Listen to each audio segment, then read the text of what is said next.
Information info വ്ളോഗിലേക്ക് എല്ലാവർക്കും സ്വാഗതം. വളരെ പ്രധാനപ്പെട്ട ഒരു ഇൻഫർമേഷൻ ഭാഗമായിട്ടാണ് ഈ വീഡിയോ ചെയ്യുന്നത്. NIOSന്റെ TMA അഥവാ അസൈൻമെന്റ് എഴുതി സബ്മിറ്റ് ചെയ്യേണ്ട ഒരു സമയമാണിത്.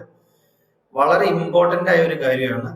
നമ്മുടെ പബ്ലിക് എക്സാമിന് നമുക്ക് പെർസെൻറ്റേജ് കൂട്ടാൻ, ശതമാനം കൂട്ടാനുള്ള ഏറ്റവും നല്ലൊരു മാർഗമാണ് ഈ TMA അഥവാ അസൈൻമെന്റ്. ഓരോ സബ്ജക്റ്റിനും അസൈൻമെന്റ് ഉണ്ട്. സെക്കൻഡറി, സീനിയർ സെക്കൻഡറി വിഭാഗത്തിലെ ഓരോ സബ്ജക്റ്റിനും 6 ചോദ്യങ്ങൾ വീതമാണ് ഉണ്ടായിരിക്കുക.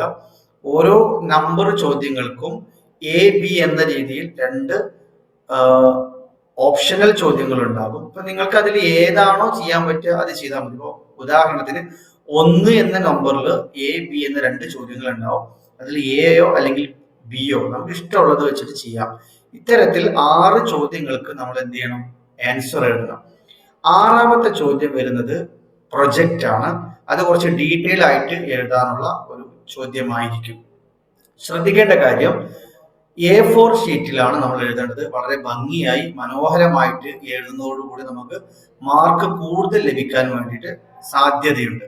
പിന്നെ ആദ്യ പേജിൽ നമ്മുടെ പേര്, നമ്മുടെ എൻറോൾമെന്റ് നമ്പർ, സബ്ജക്റ്റിന്റെ കോഡ് തുടങ്ങിയ ഡീറ്റെയിൽസ് ആണ് എഴുതേണ്ടത്. എല്ലാ പേജിലും പേജ് നമ്പർ നമ്മൾ മെൻഷൻ ചെയ്യണം. അതുപോലെ തന്നെ പേജിന്റെ 4 ഭാഗവും ബോർഡറൊക്കെ വരച്ച് നല്ല വൃത്തിയായിട്ട് വേണം നമ്മൾ ഈ അസൈൻമെന്റ് എഴുതാൻ. നമ്മൾ ഏത് മീഡിയമാണോ സെലക്ട് ചെയ്തിട്ടുള്ളതെങ്കിൽ ആ മീഡിയത്തിലാണ് എഴുതേണ്ടത്. ഉദാഹരണത്തിന് +2 വിഭാഗത്തിന് ഇംഗ്ലീഷ്, ഹിന്ദി ഈ മീഡിയമാണ് സ്വാഭാവികമായും നമ്മുടെ കേരളത്തിലുള്ള കുട്ടികൾ സെലക്ട് ചെയ്യുക. അതിൽ ഇംഗ്ലീഷിലാണെങ്കിൽ ഇംഗ്ലീഷിൽ, ഹിന്ദിയിലാണെങ്കിൽ ഹിന്ദിയിലാണ് അസൈൻമെന്റ് എഴുതേണ്ടത്. പലപ്പോഴും എക്സാം മലയാളത്തിൽ എഴുതാൻ ഉദ്ദേശിച്ചിരിക്കുന്ന കുട്ടികളുണ്ടാകും. അവർക്ക് എക്സാം മലയാളത്തിൽ എഴുതാം, പക്ഷെ അസൈൻമെന്റ് അവർ ഇംഗ്ലീഷിലാണ് എഴുതേണ്ടത്. കൂടാതെ 10th വിഭാഗത്തിനാണെങ്കിൽ മലയാളം മീഡിയം സെലക്ട് ചെയ്തിട്ടുണ്ടായിരിക്കും. അവർക്ക് മലയാളത്തിൽ എന്ത് ചെയ്യാം? അസൈൻമെന്റ് എഴുതാം. ഇനി നമ്മുടെ അസൈൻമെന്റ് എങ്ങനെ എഴുതാം എന്നതിന്റെ ഒരു ഡീറ്റെയിൽ ആയിട്ടുള്ള കാര്യങ്ങളിലേക്കാണ് കടക്കുന്നത്. അപ്പൊ നിങ്ങൾക്ക് ഇവിടെ സ്ക്രീനിൽ കാണുന്നത് അസൈൻമെന്റിന്റെ ഫ്രണ്ട് പേജ്. ഓരോ അസൈൻമെന്റിനും ഒരു ഫ്രണ്ട് പേജ് നമ്മൾ വെക്കണം. ആ ഫ്രണ്ട് പേജിലാണ് സ്റ്റുഡന്റിന്റെ ഡാറ്റാസും അതുപോലെ സബ്ജക്റ്റിന്റെ ഡീറ്റെയിൽസും ഒക്കെ കൊടുക്കേണ്ടത്. ഇപ്പൊ ഇവിടെ ഞാൻ ഒരു A4 4 സൈഡ് ഡിസൈൻ ചെയ്തിട്ട്, നമുക്ക് വേണമെങ്കിൽ ഇഷ്ടമുള്ള പോലെ ഡിസൈൻ ചെയ്യാം, അല്ലെങ്കിൽ മാർജിൻ വരച്ചിട്ട് മാത്രം വേണമെങ്കിൽ അങ്ങനെ ചെയ്യാം. അപ്പൊ ഞാനിവിടെ ഒരു ഡിസൈൻ ആണ് കൊടുത്തിട്ടുള്ളത്. അതിന്റെ താഴെയായിട്ട് national institute of open schooling എന്ന നമ്മുടെ NIOSന്റെ കറക്റ്റ് നെയിം മെൻഷൻ ചെയ്തിട്ടുണ്ട്.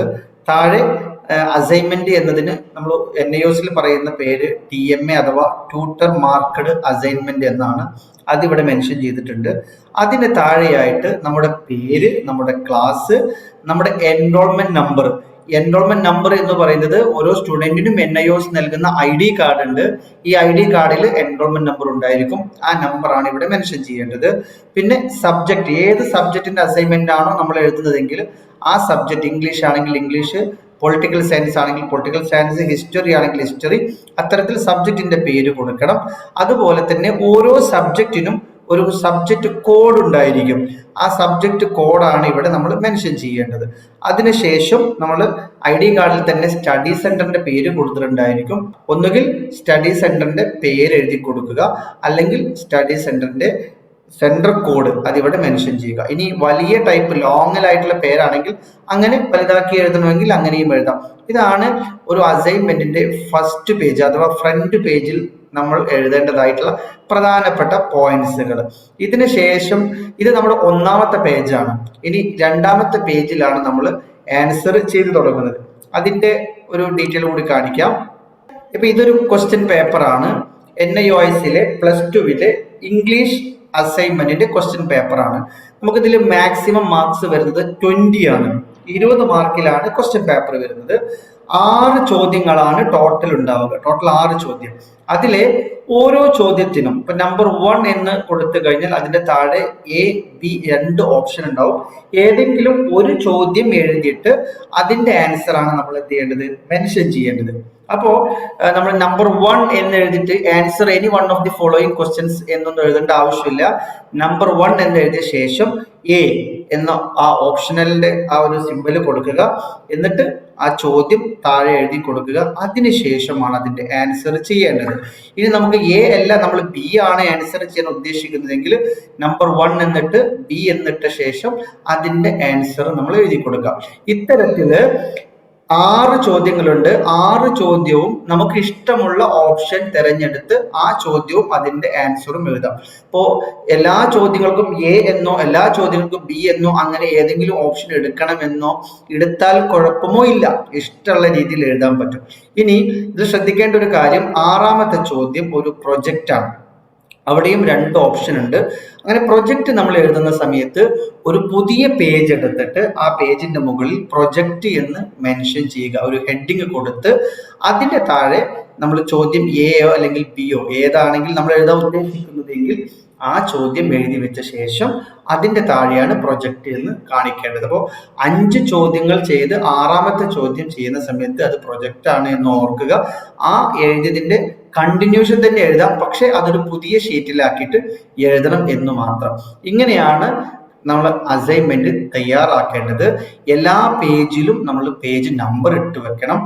ഫ്രണ്ട് പേജ് ഞാൻ നേരത്തെ ഷോ ചെയ്തു, അതാണ് നമ്മുടെ ഫസ്റ്റ് പേജ്. സെക്കൻഡ് പേജ് നമ്മൾ എഴുതുന്ന ആദ്യത്തെ നമ്പർ 1 ക്വസ്റ്റ്യന്റെ ആൻസർ എഴുതുന്ന പേജാണ് നമ്പർ 2 പേജായിട്ട് നമ്മൾ കണക്ക് കൂട്ടുന്നത്. അത്തരത്തിൽ വളരെ അടക്കും ചിട്ടയോട് കൂടി മനോഹരമായിട്ട് ഇതിന്റെ ആൻസർ ചെയ്യാൻ നിങ്ങൾ ശ്രമിക്കുക. അപ്പൊ TMA എങ്ങനെയാണ് എഴുതേണ്ടത്, ഏത് രൂപത്തിലാണ് ഇത് ചെയ്യേണ്ടത് എന്നതിന്റെ ഒരു കൃത്യമായ ഒരു ധാരണ നിങ്ങൾക്ക് കിട്ടിയെന്ന് മനസ്സിലാകുന്നു. ഇനി TMA എഴുതിയ ശേഷം എങ്ങനെയാണ് ഓരോ സ്റ്റുഡൻറ്റും അവനവരുടെ പ്രൊഫൈലിൽ കയറി ഇത് അപ്ലോഡ് ചെയ്യേണ്ടത് എന്നതിനെ കുറിച്ചിട്ടുള്ള ഒരു ഡീറ്റെയിൽ വീഡിയോ നെക്സ്റ്റ് ടൈം തരാം. Okay, thank you.